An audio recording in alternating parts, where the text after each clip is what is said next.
Podcast, Wednesday, September 29th. And we are here to talk about the Arlington Heights Bears. Let's get to it. Hey, Kevin. Oh, God. Oh, God. Why'd you have to do that to me? I was doing well until you had to start it off like that. Sadness. Were you doing well?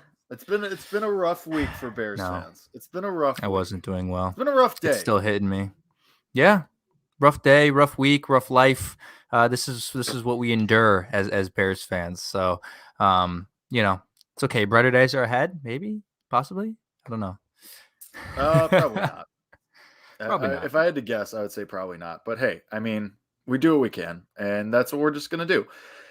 And so, with that being said, let's talk about the Bears and their general but their purchase of the Arlington Heights race course, because that's the big news of the day, I think. And, yes. It's not unexpected. It's what we kind of have been waiting for in regards ever since June. It was June, July when we got where the Bears had put in a bid. They were looking to purchase the Arlington Heights racetrack. They were looking to move to that area. And this has been going on for years, that the Bears have wanted to leave the city. They've wanted to get out of their deal with Soldier Field in the Chicago Park District because it limits them and they don't get to do everything they want to do, so on and so forth. So it seems official now. So now everyone's freaking out because, the Bears, and obviously people are going to be mad. But this isn't going to happen for 2 to 3 years at the earliest. I mean, I saw a quote from somebody's story. I forget who I was reading, but I was reading somebody's story that it's not going to even be official. The deal isn't even going to be closed until late 2022 or early 2023. And then you figure at least another year, if not longer, to actually build the stadium itself. Not to mention the area around it if they want to do a sports book or hotel or whatever the hell else they want to do. So, I mean, I'm saying at the earliest, I mean, you're not looking at the Bears in Arlington Heights until 2025. If it even happens, I mean, Shane Reardon was on this podcast saying he thinks it's just a leverage play. Obviously, it's a bit more official now, but the city of Chicago has said that they're still open to working with the Bears. They still want to make it work. They still want to make something happen. Who knows if that'll happen? The Park District probably doesn't want to give up their power. And I mean, you can make stuff happen. You can host college football games. The Chicago Fire will be playing there. Maybe you bring the Winter Classic back for the Blackhawks. But overall, I mean, the Bears are the main attraction, and you're going to lose a lot there. So obviously the city itself is inclined to make something work. But I mean, I don't want to harp on this too much because we have no details about it. But Kevin, I know you are not a fan of this. I wasn't. I'm still not entirely a fan of it. I've warmed up to the idea when the initial news came out that this was going to be a thing back in what it was, July or June or whatever it was, June, July. I was really upset because I talked about the history that Soldier Field has and all that. And then I kind of came to terms that this is just what's going to happen. There's no way around it. I'm going to have to come to terms with the fact that you're going to build a $3 billion stadium and it's going to bring a lot of revenue to the organization. And it's just too logical for not only the organization, but the league. And it's going to happen at some point. So I've accepted that. I've had months to accept that. So it's still going to be, painful or whatever to see them not be in the city, but I've warmed up to it. There's going to be a lot of great benefits, amenities, the sports book. It's going to be a ginormous stadium. There's going to be a whole lot of people. And then what you're expecting is to get something like SoFi. That's what you're expecting is to get a SoFi type piece of land area where I saw a guy do a tour of it on YouTube. I mean, that whole, and now the NFL offices are located right next to it. That whole area is just absolutely gorgeous. The one thing I have to say about that is, Arlington Heights is in LA. Although that, SoFi Stadium's in Inglewood, California, that's a very glamorous part of town, a very, it's got quite the buzz, whereas Arlington Heights is just a suburb. So that's the only thing it doesn't have, but you do have the potential to build a stadium like that. It's going to be glamorous. It's going to be nice, but you said it's not going to happen until 2026. And I think what people are kind of 2025, 2026, what people want to see, I think a kind of a good send-off would win a Super Bowl at Soldier before you make the move, right? So you have that was going to be my point. That I think, this is a clear message. Hey, you guys, to Ryan Pace and Matt Nagy especially, hey, get it together because if you don't, in a couple years, we're going to find someone who will when we're opening the stadium while we still have Justin Fields here. Yeah. So I agree with that completely. And it was funny too, because the ordering of this news was kind of interesting to a lot of people. We have the smoke about what's up? It's Bryson saying, "Hey guys," in the YouTube chat. What's going on, man? We have the smoke about Nagy being fired and whatever the hell happened on Sunday against Cleveland. And 2 days later, out of nowhere, we're going to drop this news about purchasing the land at Arlington Park. Coincidence? I don't think so. They're trying to take a little bit of the talk away from the football part of things and bring it over to the business aspect, because that's what they do. The front office and the management of this organization is not football oriented. They are business oriented. So that's what matters to them. But I just thought the timing was a little bit interesting. Yeah, it was. Well, and on top of that, so let's talk about today and the news today. And there was a press conference, obviously. So people did get excited because Matt Nagy was supposed to talk tomorrow on Thursday, the 30th.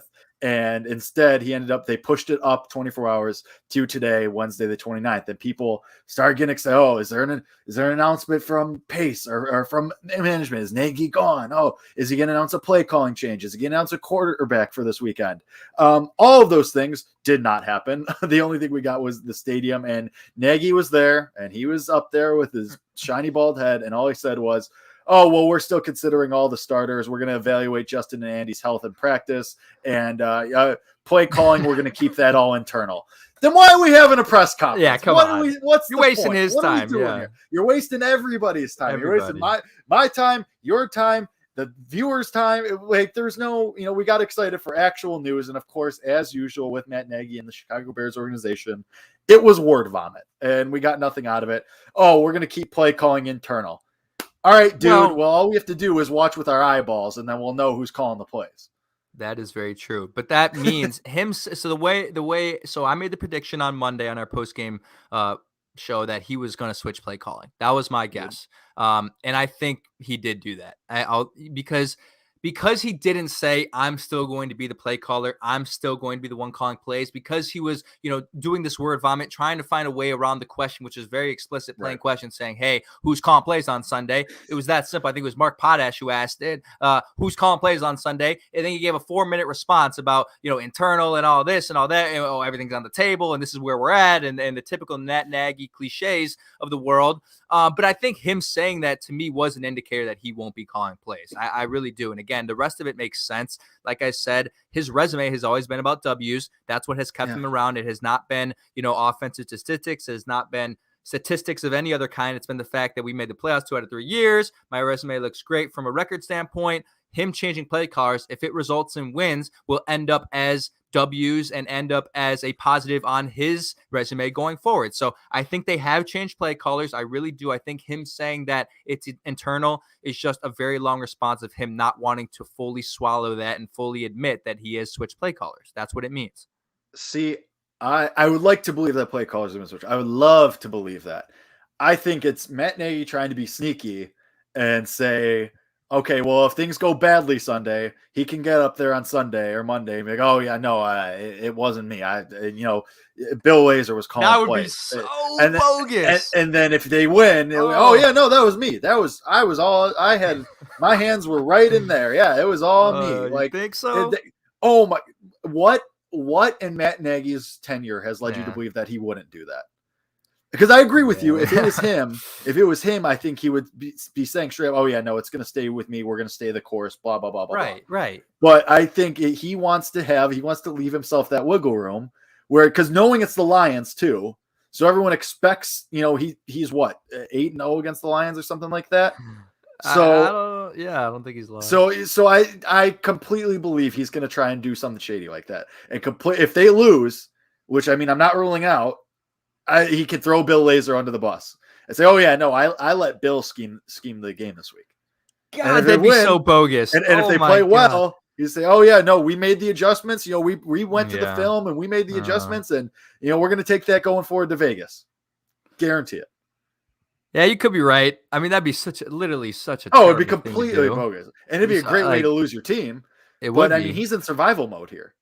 Yeah, yes, he is, and I mean. Yeah, I guess. I just don't know why the guy can't give us a freaking answer. I mean, Jake just told us why, but it's frustrating. He's it's in survival mode. He knows anything he says is going to be anything Matt Nagy says from this is getting pinned on a corkboard and being pinned for use later.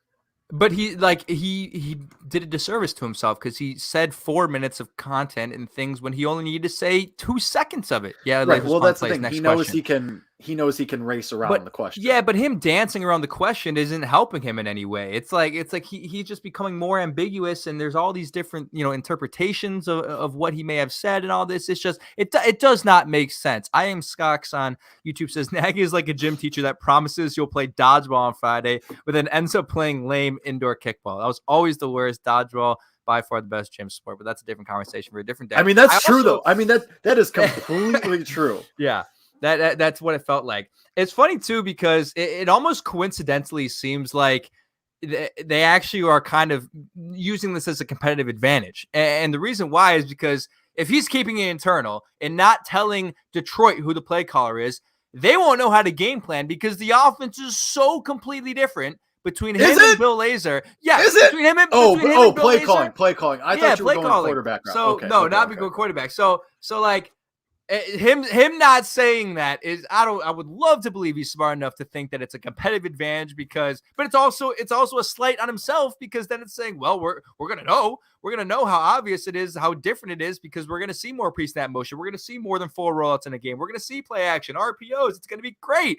So maybe he's using it as a competitive advantage. I don't think he's smart enough to do that, but you actually there actually is something to be said about that because like Myles Garrett said in the post-game press conference, what they expected versus what they got from Matt Nagy last week was nowhere near the same. So maybe they're just trying to play games with the Detroit Lions. That's the thing. I mean, if I'm Motor City Dan in Detroit, I'm just game planning for Lazor. And then it'll be very evident if Nagy's calling plays, and then I'll breathe, and then it'll be very obvious that Nagy's calling plays, and I'll exhale. And so you might as well just prepare for the harder option because you don't have to game plan for Nagy's offense. Exactly, because again, going back to Myles Garrett and his quotes, he said, "Oh yeah, once we figured out what they were doing, we were able to adjust, and they didn't have any counter adjustments." It's that easy. So yeah, I mean, if I'm the Detroit Lions, I'm just planning for Lazor.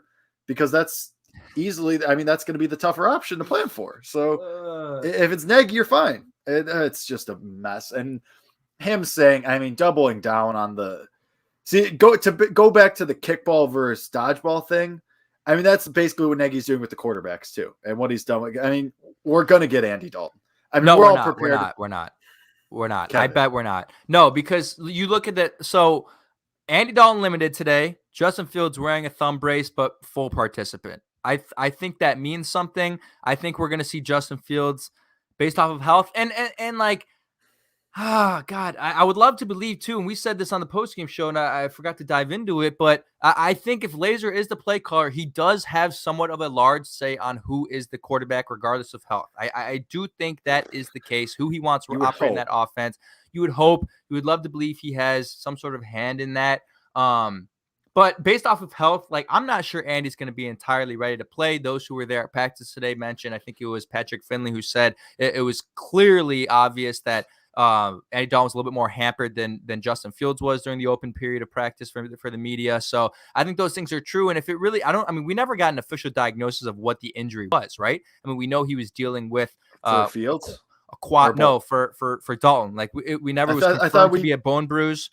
I think it was. Was it confirmed? I can't remember if it was confirmed to be a bone bruise. But if it is, like we said, and we Pro Football Doc is still saying it on Twitter, it's going to be longer than just a 1 week. Like you can use cortisone shots and you can use the right therapy to get yourself somewhat ready to play. But as far as being a full active player on Sunday, 1 week after a bone bruise, well, I guess it would be 2 weeks by October 3rd, is not enough. Well, not enough. The problem is then we get into the gray area of, and especially, this goes down to the coaches, I assume too, like what technically counts as healthy or not healthy. And so, and we know, clearly we know Matt Nagy has a preference for Andy Dalton. Yeah, so if Andy Dalton's even if Justin Fields is 100% ready to go, if Andy Dalton's at 75%, I have no reason to believe that Matt Nagy's not going to trot him out there. Maybe. Maybe. Again, this is gray area and this is speculation then. Right. And that's a dangerous game to get into. But I have no reason to believe. The way that Matt Nagy just says, oh, if Andy's healthy, he's the starter. If Andy's healthy, he's the starter. And Matt Nagy can point to that Browns game And so even though Justin Fields had no time and he was getting his head taken off and he had far from ideal situations, it meant he to say, "Oh, Justin needs some more time. Justin needs to learn some more." So here's why that's so bad, and obviously it's all so bad, but here's why that's really bad. You don't want a rookie quarterback to sit on those mistakes, and you don't want him to sit around for the next few weeks if Andy Dalton returns and just not get that out of his brain. Like, you have to flush it, and the best way to do it, that's what everybody. Jalen Hurts said it after the Cowboys game on Monday night. He's like, we just got to flush it. He used a really weird quote about he was actually. Yeah, but he was like, flush it, get through it. Yeah, you could do that in your mind all you want. You can flush things from your mind, but the best way to actually, forget about the past is to actually redo it and do it better this week. And then that stuff is kind of in the past. Like, okay, we really forgot about that. We played well this week. I'm not going to think about that at all. Versus when you're not playing out there and you're sitting on the sideline, all you're going to be thinking about is last week. That's the only thing you're going to be thinking about is, if I did this against Cleveland, maybe I'd be starting. If I did this, if I did that, things would be different. What would the scenarios be? It is going to linger in his mind for a very long period of time. You can't go back to Dalton, as Bubba182 says in the chat. And I don't know why you would want to for the guy's development, for the kid's development. It makes zero sense. Zilch, none. Okay, but here, this is from our standpoint. This is what we're thinking. You have to look at this from Matt Nagy's perspective, who, again, is in survival mode. What is his perspective? I don't know. Well, that's semantics. Then you're getting into, you're trying to assume things. But you have to think Matt Nagy, Justin Fields, there's going to be those rookie mistakes. So is Matt Nagy willing to deal with those rookie mistakes? I think no. So he knows that. So Matt Nagy's thinking, okay, Dalton, he's a seasoned veteran. He can make the checks at the line that I want. He can manage the game for me better than Nick Foles was, because we've agreed Andy Dalton is more talented than Nick Foles, regardless of what the scheme was last year to this year, blah, blah, blah. But Matt Nagy is in that survival mode, that I need to save my job mode. So he's going to say, okay, well, Andy is more reliable, so it's just, can I keep my job? And if you got to think Matt Nagy, this is why he keeps doubling down on Dalton as the starter if he's healthy, quote unquote, is because he believes Dalton gives him the best chance to keep his job. God. And that's why I don't understand the logic of it. It makes no sense. That logic still makes no sense to me. And Bubba182 says survival mode is over. It's next job mode. Whereas what he's saying is like, okay, now he has 14 weeks to kind of show how he can be a competent coach for the next team, because it's almost a guarantee he's going to get fired. What I would say to that is you're underestimating the lack of integrity from the top of the Bears organization and the front office, and the lack of football knowledge that they have. Now, there was a report that came out or something, I don't know how true this was, about, if the Bears lose to the Lions, they're going to fire him or something. And I mentioned no chance. No shot. I really don't think so. I mean, again, like, you have to remember who the McCaskies are, who Ted Phillips is, what they care about, and they don't care about wins. They don't care about what your team does from a football standpoint. So it really is survival mode, because at the end of the day, I think literally all they care about is, did we make the playoffs? Whether we were a 7 seed or a 1 seed, do we have a positive winning record with this coach? And they do, and they've made the playoffs 2 years with him. It's there. They care about the bottom line. They care about the bottom line. But it's like, if that does matter, and if those things are, and if Matt Nagy recognizes that's what matters, and he knows that putting Bill Lazor as the play caller is going to help him get those wins, he should also know that Justin Fields is going to help him get those wins. And then we have Buckeye fan 37 here, who's my friend Ethan, saying Field is not going to develop any good habits running for his life all game. Okay, that's an ignorant thing to say, because we know why that happened. If you throw 5-man protection at a defensive front 80% of the game in a rookie quarterback's first NFL start, he's going to be running for his life again. And you're going up against Jadeveon Clowney, Myles Garrett, and talented Cleveland front seven. Whereas you're facing Detroit, far lesser defense, far lesser opponent, but he's not going to have to run for his life all game if you just do some rollouts. If you just run with Dave Montgomery more than 10 times, take it off of the quarterback's hands, let the running backs take over this game, and that's how you win. So Bubba182 says, can the Bears win this weekend? Hell yes, they can. Hell yes, they should. I don't know if I should say should anymore with this team. Yeah, agreed. But I'm still going to say should, because Detroit. Theoretically, yes. In a vacuum, yes. In a vacuum. Yeah, I wish everything was in a vacuum. Yeah, that's true. Yeah, I mean, it's bad. I mean, all right, so gun to your head right now, who's starting on Sunday? Justin. He will be the starter. And yeah, he will be the starter. I really, and again, I'm not going to dive into why Matt Nagy would make that decision, or if that's really sort of an indicator of who he thinks is better at football. I think it's a health reason more than it is that. I think Dalton's just not going to be physically ready to play. We saw it in the practice report today, and we'll see it tomorrow. So if Dalton, I'll believe that Nagy in a vacuum. I'll believe, yeah, really. I've been saying all week, put Matt Nagy in jail. That's where that's where he belongs. The thing is, I'll believe that Matt Nagy is in on Justin Fields if Andy Dalton practices all week and is active on Sunday and Justin Fields is still a starter. Then I'll believe that Matt Nagy is in on Justin Fields. But I mean, we don't know that until if Andy Dalton practices the rest of the week, even if it's limited. I'm going to be wondering up until kickoff on Sunday who the starter is. Yeah. Like until I see whoever takes the field, and oh my God, it's going to be so Nagy to have Justin Fields go out there for the first play and then yank him. Oh my God. I can see it happening. I don't know, man. I would actually see that happening. I'd throw my remote through the television screen. I really would. I not like I haven't done that before, but through the I would do it. No, not through the television. There have been times where I've been tempted. I've thrown the remote, but mostly at the couch, so it does not really damage anything in my apartment. But I could see him doing that. That would be so him. But that would again require both of them to be healthy, and if both of them are going to be healthy, then I think Andy might be the starter. But I don't know. I'm so like. It's so frustrating. What I'm going to do is I'm going to like start a research proposal or something. And I'm going to get some kids in my university to try to write an essay about what's going on in this man's head. And if you can figure out, Matt Nagy's ideology on the quarterbacks. Department. Yeah, no, seriously. And if they can figure it out, they get like a gold star or something, or we'll Bears Nation podcast will give them a financial reward if they can figure that out. So the lucrative Bears Nation podcast that we are, the donations that we receive weekly of over hundreds of thousands of dollars. As Jake looks at me like, what the hell are you talking about? We make zero money on this. I mean, podcast. Have you been holding out on me? Like, is there? I've been taking all the money. I've been taking all the money. I'm sorry, Jake. But don't worry. I've been investing it back into the business here. So it'll come your way Beautiful. soon. Also, just to circle back to something we talked about, that Matt Nagy's not getting fired midseason. I said this on Monday.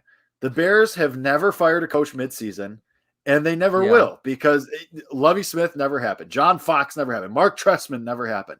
It's not going to happen. Not with this guy. Not with Matt Nagy, who has them under whatever kind of witchcraft spell charm that he's just completely hoodwinked them into believing in him.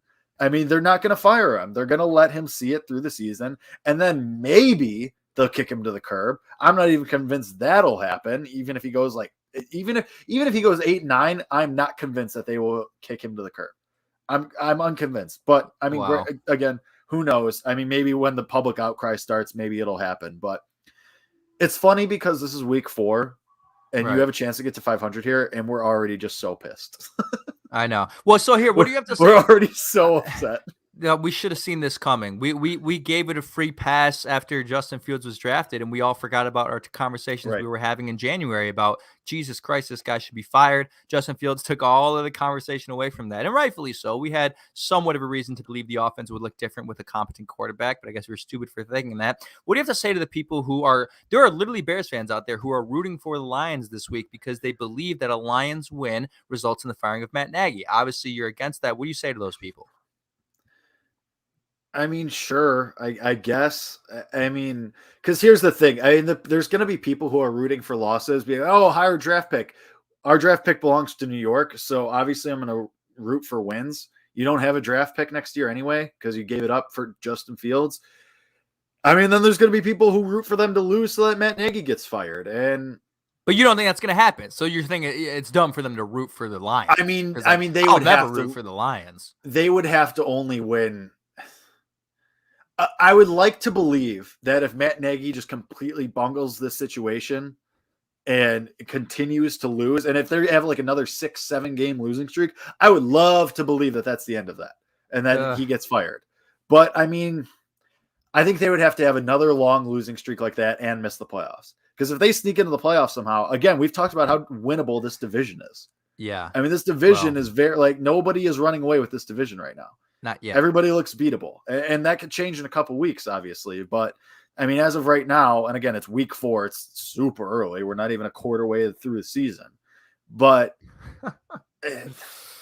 I think if you have an atrocious enough season, you'd have to only win. I think you'd have to go 5-12 or worse. Yeah. To get for him to be fired. Yeah. Because here's the thing, because of that winning record, because of that first year, and because of making the playoffs 2 out of 3 years, Nagy has leeway with ownership.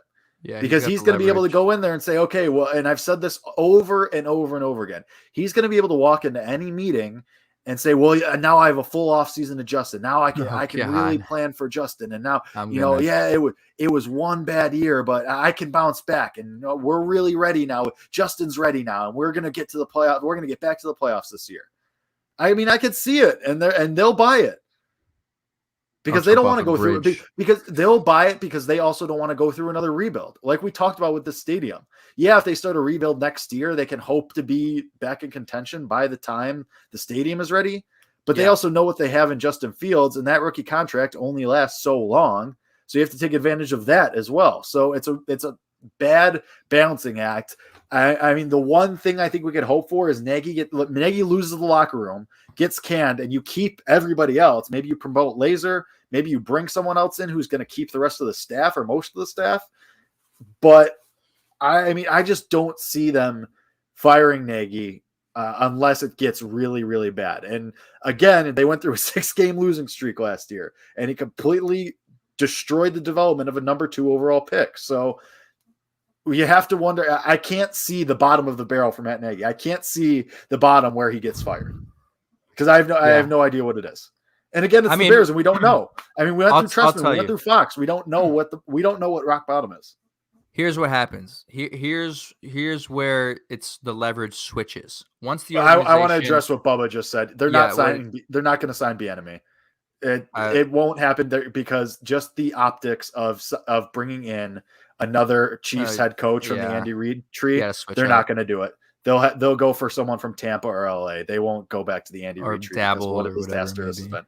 Right. Yeah. It won't happen. He should, to be clear, I said this on Monday, to be clear, Eric Bieniemy should be a head coach somewhere. 1,000%. He should have been 2 years ago. He should have been last year. He should have been this year, but he's not. The Bears won't do it, though. They won't go back to the Chiefs. Just let's be very clear about that. So what I'm going to say about the front office, then we dive into the game preview, is once they put the priority of the team towards the quarterback instead of the head coach, that's when things change. Once they see their pride, if they really understand that their prized possession and the guy who is going to, it's not the head coach that's going to bring in revenue for this organization in the next 10 years. It's going to be Justin Fields when he wins you a Super Bowl, when the jersey sales come in, when the stadium's packed because of him, and all those other factors. Again, this is a business front office. This is a business organization, not a football organization. Once they know where the money's at and Justin Fields is their cash cow, then if they recognize that and they say, look, Matt Nagy is hurting our guy that generates us all the money, then no, get out of here. And I think once they realize that, which may be very soon, that's when they start to kick him to the curb, because that's what they care about, and that's what they should care about.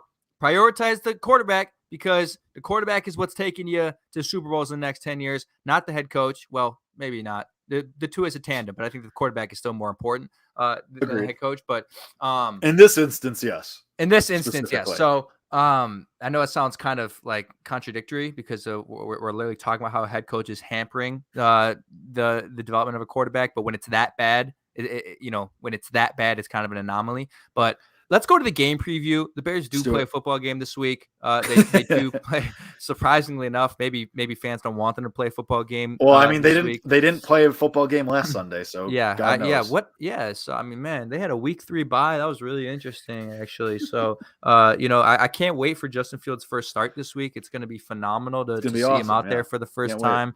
Really, just can't wait for that one. Gonna get real excited before that. But anyway. They play the Lions. This is the Detroit team, though. We have a Detroit fan in the chat right now who says losing to us is one way to get fired. Yeah, that's true, because you have dominated this team in the past with quarterbacks not as good as Andy Dalton. Or even, well, actually, I think Mitch Trubisky is better than Andy Dalton. at this point. I think we can almost say that after whatever the hell we've seen from Matt Nagy. But nonetheless, this is a team you have dominated with all sorts of, Chase Daniel, different defenses, different offenses. You have dominated the city of Detroit. You have to win this football game. It's a division game at home, and already it's been a 3-game sample size. 2 of those games away, 1 at home. You've seen the difference, at least from the defensive side, of what they are at home versus away. They're stingy. Yeah. They're motivated. There's more momentum when they're at home. I don't know how much momentum is going to be there if the fans are booing the head coach every few minutes, but nonetheless, you're playing at your home crowd on the lakefront. You should win this game. 100% should win this game. You should. Theoretically, you should win this game. But this is... Then tell me why they won't. Tell me why they won't then. Tell me why they won't. Or how they possibly won't.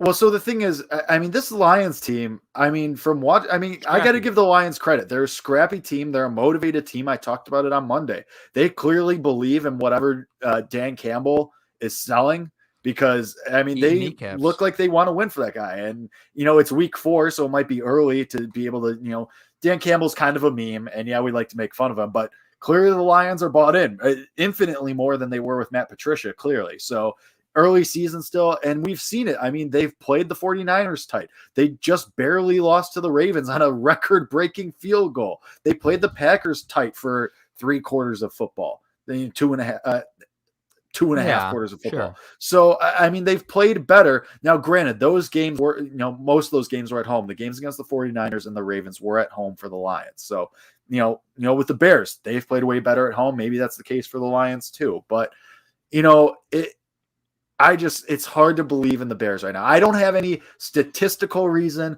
I don't have any hard, cold evidence of why the Bears should win this game or why Detroit should lose this game. But narrative matters. Narrative matters. And across sports, I will always buy. It's not 100% always going to be right, but narrative matters. And this is a Lions team. They know that they haven't won against the Bears while Matt Nagy's there. I guarantee you Dan Campbell's up there in Detroit firing them up saying, we haven't beat these guys in 4 years. They think that we're a laughing stock and blah, blah, blah. And I guarantee they're buying in. And I guarantee they want to come into Soldier Field and know that they can take advantage and they don't have to be the bottom of the barrel in the NFC North anymore. Did they beat us last year? Again, I think they beat us last year. Again, no, I have no statistical evidence. I have no reason to back this up, but they beat us last year. Narrative matters. Okay, so 7-1. I forgot. You're 7-1 against the Lions in the Matt Nagy year. But regardless, still, the thing is, they're scrappy. They're more talented than we thought. They're tougher than we thought. Well, I don't know if they're more talented than we thought. They just do have they're playing better than we thought. Also, you have to look at the ways they played at home versus away, and that's why I think that's really important. And they played well at Ford Field. They played well at home, but when they leave that stadium and go to Lambeau and you go to all these other places, they do look like a different team. I think Jared Goff. It would be interesting to look at his career on the home versus at home versus on the road, because I think he's also a very different quarterback on the road. The Bears are familiar with Jared Goff. They've shut him down. Although the Rams have won football games against us 2 out of 3 years. Not including this year, obviously, because it was a different team. They destroyed him in 2018. I think they had 4 interceptions on him that night. And then the 2 years following, they lost to LA both of those times. But Jared Goff was never lighting you up for 300 yards and 3 touchdowns. It was more of bad tackling or some sort of miscommunication on defense or something that allowed. And it was really just like 24 points, 21 points, nothing crazy. Jared Goff, it does not bring anything exciting to the table. What the Lions have really had a whole lot of success with this year is what they've been doing with the running backs out of the backfield. I mean, this wide receiver core is very, very questionable. With Quintez Cephus and some of the other guys there, it's probably near the bottom, if not the bottom of the league. But they rely on their backs not only as rushers, but as receivers. But the thing is, the Bears surprisingly have been very, very good this year. Not surprisingly, because Roquan Smith is one of the fastest linebackers in the league at covering running backs out of the backfield. So you take away... This is wild. Jared Goff is 21-15, both at home and on the road. Wow. Same record? That's insane. Wow. That is crazy. If I'm reading this Pro Football Reference page correctly, I think you probably are. He's 21-15 at home. I was wrong. 21-15 on the road. That's wild. That is wild. I was wrong. That's a pretty, you won't see that very often. That's the same exact record. You usually see it's a lot higher at home. So that's interesting. But you're going to take away his the easy part of his offense, and the thing that they have relied on the 2 games they've kept it close. DeAndre Swift and both Jamal Williams have played really well, not because they're rushing for 100 yards, but because they're catching 11 passes out of the backfield, scoring touchdowns, and that's their offense right now. That's what they're relying on. But the Bears have been tops in the league at covering running backs out of the backfield with Roquan Smith, even with Alec Ogletree, who's somewhat competent there, and just the speed that they do have speed on this defense. They do have a lot of speed on the defense. They can get after that, and they can take away that element of the game. So, I mean, Detroit's not coming into this game throwing it deep, going long, exposing your defense on big plays. This is going to be a game where they're going to say, you know what, we're winning this game 17-13. This is no longer Matt Stafford who can come in here and beat you 34-30. This is Jared Goff in a competent rushing attack and an offensive line that's looked better than expected to come in here and ground and pound the hell out of you on Sunday. That's what I mean, and that seems like it's sort of the Dan Campbell mentality. We're gonna, what is it? Eat your kneecaps or whatever the heck we're gonna do all day. Bite a kneecap and run through the freaking D line of the Chicago Bears. That's what we're gonna do, and that's what's on the bulletin board. You take that away, you have a good chance to win. So that's where I look at their offense, and I it doesn't scare you, obviously, from a personnel standpoint, from a talent standpoint, but then you take that away, you really bring the limitations to that offense and say, hey, you got to rely on Jared Goff to hit throws. Once you say that, I think you are going to have a lot of success. But Jake, it starts with pressure, because Jared Goff does not know how to play quarterback with pressure. Yeah, you got to make him uncomfortable. And to an extent, you're right. You have to take away the short game. To your point about taking away the running backs, you also have to take away TJ Hawkinson. Because that's basically, that's been Goff's safety blanket all year.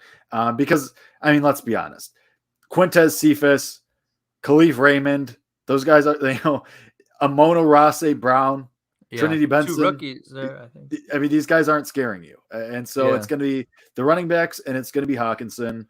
And if you take those guys away, you have a really good chance of winning this game. Now, to the pressure standpoint, who are you going to have? Because Joel Iggy did not practice today. Khalil Mack did not practice today. Eddie Goldman was a limited participant. And Tayshaun Gibson did not practice today. So that's 3 defensive starters who did not practice, and Eddie Goldman, who has been limited. But as we've seen for the last 3 weeks, Eddie Goldman can be limited and practice all week, and then he's not going to play.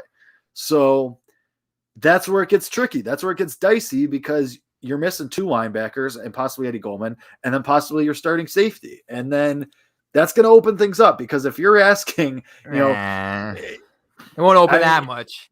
It didn't open that much last week, honestly, even though Cleveland scored 26 on you. It did not open that much.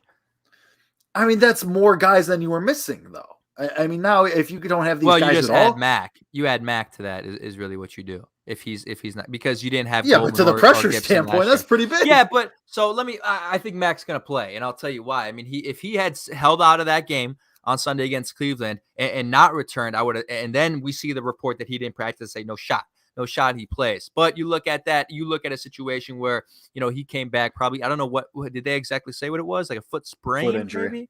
They didn't say exactly. No. Okay. Yeah. So he goes back in, and I think you're looking at a situation now where, okay, we know he can play on it. We know that. It's not like he had a setback after Sunday. We know he can play on it. We're going to hold him out of practice the next 2 days. We know he can play. We're going